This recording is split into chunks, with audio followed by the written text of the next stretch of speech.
Bienvenidos mis apreciados hermanos, Dios les bendiga y Dios les guarde. Es un placer poder estar con ustedes y compartir la palabra del Señor por medio de estas enseñanzas de la lección de Escuela Sabática. Hemos llegado a la lección número 6. Acumulen tesoros en el cielo. Vamos a orar para que sea Dios quien nos dirija en este estudio de la palabra del Señor. Padre Santo que estás en el cielo, gracias te damos, oh Dios, por tus bendiciones y por tus cuidados. En este momento, Señor, que vamos a estudiar tu palabra, pedimos tu dirección y tu bendición para que sea el entendimiento de lo que debemos hacer y poner en práctica en nuestra vida. Bendice a las personas, oh Dios, que escuchan este mensaje y que pueden estar aprendiendo de tu palabra como lo hacemos cada uno de nosotros. En Jesús, amén. Recuerden, mis apreciados hermanos, que vamos a estudiar el comentario bíblico adventista sobre la lección de Escuela Sabática. Génesis capítulo 6, versículos 5 al 14. La maldad de los hombres era mucha. Difícilmente podría el lenguaje humano presentar un cuadro más vívido de depravación humana. No quedaba nada bueno en los hombres, estaban corrompidos hasta la médula. Sus mismos pensamientos estaban compenetrados del mal. La palabra pensamientos viene de yetzed, que significa invención o formación, y se deriva del verbo inventar, formar. Estos malos pensamientos eran el producto de un corazón malo. Jesús dijo, del corazón salen los malos pensamientos, y observó que producen los homicidios, los adulterios, las fornicaciones, los hurtos, los falsos testimonios, las blasfemias. El corazón era considerado popularmente como el centro de las facultades más nobles de la mente, la conciencia y la voluntad. Un corazón contaminado a la larga o a la corta infecta toda la vida. De continuo, literalmente cada día o todo el día. Esto presenta el pináculo de la triste descripción de la impiedad de los antediluvianos. Si esta expresión no describe una depravación total, ¿de qué otro modo se la podría expresar? Aquí encontramos que el mal reinaba supremo en el corazón, en los pensamientos y en las acciones. Con muy pocas excepciones, lo que predominaba en todas partes era el mal, pero no en una forma pasajera sino permanente, no meramente en el caso de unos pocos individuos sino en la sociedad en conjunto. Esto se produjo porque los hombres ignoraban voluntariamente la palabra de Dios. Segunda de Pedro 3:5. Se arrepintió Jehová. La fuerza de las palabras "se arrepintió Jehová" puede deducirse de la declaración explicativa "le dolió en su corazón". Esto muestra que el arrepentimiento de Dios no presupone falta de conocimiento previo de su parte ni variabilidad en su naturaleza o propósito. En este sentido, Dios nunca se arrepiente de nada. El arrepentimiento de Dios es una expresión que se refiere al dolor del amor divino ocasionado por la pecaminosidad del hombre. Presenta la verdad de que Dios, en consonancia con su inmutabilidad, cambia de posición respecto al hombre que ha cambiado. La mención del dolor divino ante el estado depravado del hombre es una indicación conmovedora de que Dios no odió al hombre. La humanidad pecadora llena el corazón divino con profundo dolor y compasión. Despierta todo el insondable océano de simpatía en favor de los pecadores de que es capaz el amor infinito. Sin embargo, el pecado de la humanidad también lo mueve a una retribución judicial. Raeré. Es muy apropiado el uso de la expresión hebrea aquí traducida raeré, que describe la extinción de la raza humana en términos generales mediante un diluvio devastador. Versículo 8. Noé halló gracia. En estas palabras se ve la misericordia en medio de la ira. Indican que Dios prometió preservar y restaurar la humanidad. La palabra gracia aparece aquí por primera vez en las Escrituras y claramente tiene el mismo significado que las referencias del Nuevo Testamento, donde se describe el favor misericordioso e inmerecido que Dios otorga a los pecadores. Hay una cantidad de factores que muestran cuán profundamente Dios amó al hombre, aún en su estado caído. Le dio un evangelio de misericordia en la promesa de la simiente de la mujer, un ministerio de misericordia al suscitar y mantener una sucesión de hombres piadosos para predicar el evangelio y amonestar a los pecadores en contra de los caminos del pecado, un espíritu de misericordia para contender con ellos y suplicarles, una providencia de misericordia para asignarles un largo periodo de gracia, una concesión adicional de misericordia, 120 años antes de ejecutar la sentencia, y finalmente un ejemplo de misericordia dado al salvar a los justos mientras todos los demás eran destruidos. Este antiguo ejemplo de gracia y misericordia constituye una fuente de seguridad y de esperanza para los creyentes que viven en el fin del tiempo, un tiempo que Cristo mismo comparó con el de Noé. Sus fieles seguidores pueden estar seguros de que Dios los aceptará. Así como aceptó a Noé, también los preservará en medio de las calamidades que sobrevendrán en el tiempo del fin, y les proporcionará seguridad en el juicio venidero. Noé, varón justo. Con un nuevo subtítulo se introduce la historia de Noé y la del diluvio.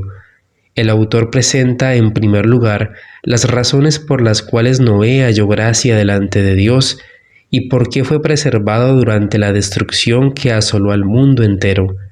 No fue un capricho divino lo que lo convirtió en el recipiente del favor de Dios, sino una vida que estaba en armonía con la voluntad de Dios. Noé es caracterizado por 3 expresiones, cada una de las cuales lo coloca en una posición muy favorable en comparación con sus contemporáneos. Era varón justo. La palabra justo no implica una inocencia intachable, sino una rectitud, honradez y virtud. Es digno de notarse que no es meramente llamado justo, sino varón justo. Vivir una vida ejemplar en el tiempo de Noé requería que un hombre pudiera resistir con intrepidez y firmeza atracciones malignas, tentaciones sutiles y mofas ruines. Noé no era una criatura débil, falta de juicio o de poder de la voluntad, sino un varón de convicciones fuertes, recto en pensamiento y en acción. Perfecto en sus generaciones. El segundo atributo destaca a Noé como intachable en su tiempo. Esto no significa que vivió en un estado de impecabilidad, sino más bien de integridad moral. Se refiere no solo a la vida piadosa de Noé, sino también a la constancia de su religión en medio del ambiente cargado de iniquidad en que vivía. Con toda seguridad era de un linaje puro, y en ese respecto también se diferenciaba de sus contemporáneos, muchos de los cuales eran fruto de casamientos promiscuos entre los piadosos y los impíos. Dios caminó con Noé. En tercer lugar, la vida de Noé recuerda la de su piadoso antepasado Enoc, que había sido trasladado a la gloria eterna tan solo 69 años antes del nacimiento de Noé. Durante su niñez, cuando la traslación de Enoc todavía estaba vívida en la memoria de las generaciones más antiguas, Noé debe haber oído numerosos comentarios acerca de la vida de este hombre piadoso. Pero esta notable descripción de Noé no implica que él hubiera alcanzado la justicia por sus propios esfuerzos. Fue salvado por la fe, tal como todos los que son fieles hijos de Dios. La condición pecaminosa de los antediluvianos se presenta como corrompiendo toda la tierra. En otros lugares, el término corrupción se aplica a la idolatría, el pecado de pervertir y depravar el culto de Dios. Practicaban el mal en forma pública y flagrante, como lo implica la expresión delante de Dios. Versículo 12. Miró Dios la tierra. Las condiciones de esta tierra se convirtieron en el objeto de investigación especial de Dios. La inspiración asegura así que la retribución dada a los impíos antediluvianos no fue un acto imprudente ni arbitrario de la deidad. Esta investigación revelaba que ya no existía ninguna distinción entre los que temían a Dios y los que lo desafiaban. Con muy pocas excepciones, toda carne estaba corrompida. Versículo 13. El fin de todo ser. Habiendo llegado a la conclusión de que el pecado tan solo podía ser reprimido mediante la aniquilación de la humanidad, Dios anunció su plan a Noé. Las informaciones precedentes acerca del propósito divino de destruir esta tierra probablemente reflejan las ideas que Dios expresó en los concilios celestiales antes que a los hombres. Sin embargo, aquí se presenta una comunicación hecha directamente a Noé. Esto sucedió probablemente 120 años antes del diluvio, como se sugiere en el versículo 3. Dios quería dar a los hombres la oportunidad de enmendar sus malos caminos si así lo deseaban, y por lo tanto comisionó a Noé como pregonero de justicia, para dar este mensaje de amonestación. Esto era en sí mismo una manifestación de misericordia basada en el principio divino de no proceder antes que los seres humanos hayan sido advertidos de lo que se les espera en caso de continuar en el pecado. La tierra está llena de violencia. Las palabras introductorias de Dios deben haber impresionado mucho a Noé, pero la razón de la fatídica decisión de Dios se presenta después. En vez de henchir la tierra con gente que trataría de vivir de acuerdo con la voluntad de Dios, el hombre había llenado la tierra de violencia. Los destruiré con la tierra. Nótese que Dios no anunció su intención de destruir al hombre sacándolo de la tierra o sobre ella, sino con ella. Aunque la tierra como tal no puede sufrir un castigo de destrucción, debía compartir la destrucción del hombre porque en su condición de su lugar de morada y como escenario de sus actos criminales es una con él. Por supuesto, esto no significa la aniquilación de nuestro planeta, sino más bien de la completa desolación de la superficie. Versículo 14. Hazte un arca. Debía proporcionarse algo para salvar a Noé y a su familia. Por lo tanto, se le dio la orden de construir un barco. La palabra hebrea aquí traducida arca procede de un término egipcio que designaba grandes barcos marítimos empleados para el transporte de obeliscos y también barcas usadas en procesiones para llevar estatuas sagradas en el Nilo. Génesis 13, versículos 10 y 12. Toda la llanura del Jordán. Siendo menos noble que su tío, Lot procedió inmediatamente a aprovechar la oferta. Con su mente recorrió el país hasta donde lo conocía. Había notado que la llanura del Jordán, llamada en los tiempos antiguos Kikar, hoy en día El Gor, estaba bien regada. Lot, ciudadano de Mesopotamia, donde ríos y canales daban gran fertilidad a la tierra, no podía haber dejado de comparar su tierra anterior con las regiones montañosas y aparentemente menos fértiles donde había ido.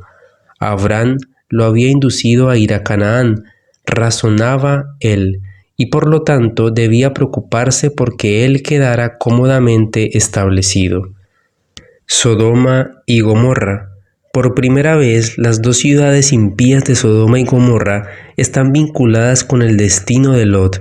Esas ciudades parecen haber estado situadas al sur del Mar Muerto, que en el tiempo de Abraham era mucho menor de lo que es ahora. Por lo tanto, el valle en el cual estaban esas ciudades probablemente está incluido por Moisés en la expresión la llanura del Jordán, como el huerto de Jehová. La fertilidad del valle del Jordán, con su vegetación tropical, parecía compararse favorablemente con lo que Moisés había oído del paraíso por tanto tiempo perdido, y con el fértil delta del Nilo que Lot y Abraham habían dejado recientemente. Versículo 11. Lot escogió. Subyugado por su belleza y fertilidad y sin tener en cuenta otras consideraciones, Lot eligió el valle del Jordán como su futura morada. Impelido por el egoísmo y guiado tan solo por sus propias inclinaciones y la perspectiva de ventajas temporales, Lot realizó la decisión fatídica de su vida. Esa decisión lo llevó a través de una serie de experiencias desafortunadas, que pusieron en peligro su vida, su alma y su familia. Versículo 12. Fue poniendo sus tiendas hasta Sodoma, deseoso de establecerse en la proximidad inmediata de las ciudades del Valle de Jordán, cuya riqueza esperaba compartir. Lot se destaca en marcado contraste con su tío, el que permaneció como peregrino toda su vida. El caso de Lot es una lección para el cristiano que es tentado a elegir vinculaciones terrenales y ganancias temporales a cambio de la felicidad eterna. Primero vio y después escogió, abandonando el valle del Jordán, situado al norte del Mar Muerto, fue poniendo sus tiendas hacia Sodoma y finalmente entró en la ciudad y se estableció allí. Aunque él mismo era recto, su fatídica decisión significó la pérdida de casi todo lo que él amaba. Un tesoro escondido. El reino de los cielos es semejante a un tesoro escondido en un campo, el cual un hombre halla y lo esconde de nuevo, y gozoso por ello va y vende todo lo que tiene y compra aquel campo. Mateo 13:44. Sin el reino de Dios estamos perdidos y sin esperanza en el mundo, pero se nos proporciona la salvación por la fe en Jesucristo. Él es el tesoro, y cuando se han barrido las basuras del mundo, podemos discernir su valor infinito. La divinidad de Cristo era un tesoro escondido. Mientras estuvo en la tierra, a veces la divinidad fulguraba a través de la humanidad y se revelaba su verdadero carácter. El Dios del cielo testificó de su unidad con su Hijo. Los cielos se abrieron en su bautismo. La gloria de Dios en forma de una paloma bruñida como el oro se manifestó sobre el Salvador y una voz del cielo dijo: «Este es mi Hijo amado, en el cual tengo contentamiento». Pero la nación a la cual vino Cristo, aunque profesaba ser el pueblo peculiar de Dios, no reconoció al tesoro celestial en la persona de Jesucristo. La majestad del cielo no fue reconocida en su atavío de humanidad. Era el Maestro divino enviado de Dios, el glorioso tesoro dado a la humanidad. Era más hermoso que los hijos de los hombres, pero su gloria incomparable estaba oculta bajo una cubierta de pobreza y sufrimiento. Veló su gloria a fin de que la divinidad pudiera tocar a la humanidad, y el tesoro de inmenso valor no fue discernido por la raza humana. Aquel Verbo fue hecho carne y habitó entre nosotros. Ciertamente el tesoro está oculto en el atavío humano. Cristo es las riquezas insondables, y el que encuentra a Cristo halla el cielo. El ser humano que contemple a Jesús, que more por fe en sus encantos sin par, encontrará el tesoro eterno. La excelencia se desarrolla por la fe. El que no naciere de nuevo no puede ver el reino de Dios. ¿Preguntas tú qué haré para salvarme? Debes abandonar a la puerta de la investigación tus opiniones preconcebidas, tus ideas heredadas y cultivadas. Si escudriñas las Escrituras para vindicar tus propias opiniones, nunca alcanzarás la verdad. Estudia para aprender qué dice el Señor, y cuando la convicción te posea, mientras investigas, si ves que tus opiniones acariciadas no están en armonía con la verdad, no tuerzas la verdad para que cuadre con tu creencia, sino acepta la luz dada. Abre la mente y el corazón para que puedas contemplar las cosas admirables de la palabra de Dios. La fe en Cristo como el Redentor del mundo exige un reconocimiento del intelecto iluminado, dominado por un corazón que puede discernir y apreciar el tesoro celestial. Esta fe es inseparable del arrepentimiento y la transformación del carácter. Tener fe significa encontrar y aceptar el tesoro del Evangelio con todas las obligaciones que impone. El que no naciere de nuevo no puede ver el reino de Dios. Puede conjeturar e imaginar, pero sin el ojo de la fe no puede ver el tesoro. Cristo dio su vida para asegurarnos este inestimable tesoro, pero sin la regeneración por medio de la fe en su sangre no hay remisión de pecados, ni tesoro alguno para el alma que perece. Necesitamos la iluminación del Espíritu Santo para discernir las verdades de la palabra de Dios. Las cosas hermosas del mundo natural no se ven hasta que el sol, disipado por las tinieblas, las inunda con su luz. Así los tesoros de la palabra de Dios no son apreciados hasta que no sean revelados por los brillantes rayos del sol de justicia. El Espíritu Santo, enviado desde los cielos por la benevolencia del amor infinito, toma las cosas de Dios y las revela a cada alma que tiene una fe implícita en Cristo. Por su poder, las verdades vitales de las cuales depende la salvación del alma son impresas en la mente, y el camino de la vida es hecho tan claro que nadie necesita errar en él. Mientras estudiamos las Escrituras, debemos orar para que la luz del Espíritu Santo brille sobre la palabra, a fin de que veamos y apreciemos sus tesoros. Por la fe en Cristo se puede suplir toda deficiencia de carácter, purificar toda impureza, corregir toda falta y desarrollar toda buena cualidad. ¿Dónde está tu tesoro? No se turbe vuestro corazón. Creéis en Dios, creed también en mí. En la casa de mi Padre muchas moradas hay. Si así no fuera, yo os lo hubiera dicho. Voy pues a preparar lugar para vosotros. Cuán precioso es saber que tenemos un amigo fiel, alguien que nos impartirá un carácter noble y elevado, que nos hará idóneos para estar en compañía de los santos ángeles en las cortes celestiales. Su protección está sobre todos sus hijos, gozan de una paz que el mundo no puede dar ni quitar. La pérdida de los tesoros terrenales no los hace sentirse desesperados o desposeídos. Cristo contempla el mundo, tan lleno de actividad en procura de tesoros terrenales. Ve a tantos que tratan ansiosamente de tener primero una cosa y después la otra, en sus esfuerzos por obtener el codiciado tesoro terrenal que, según ellos piensan, satisfará su ambición egoísta, mientras en su ansiosa búsqueda pasan por alto el único sendero que conduce a las verdaderas riquezas. Como el que tiene autoridad, Cristo habla a los tales invitándolos a seguirle. Se ofrece a conducirlos a las riquezas que son tan perdurables como la eternidad. Les señala el sendero angosto de la abnegación y el sacrificio. Los que se esfuercen por avanzar en este sendero, superando cada obstáculo, alcanzarán la tierra de gloria. Al levantar la cruz, encontrarán que ésta los eleva a ellos y por último obtendrán el tesoro imperecedero. Muchos creen que la seguridad está en las riquezas terrenales, pero Cristo está tratando de quitar de sus ojos la mota que oscurece la visión y capacitarlos así para contemplar el mucho más grande y eterno peso de gloria. Confunden fantasmas con las realidades y han perdido de vista las glorias del mundo eterno. Cristo los invita a extender su vista más allá del presente y añadir eternidad a su visión.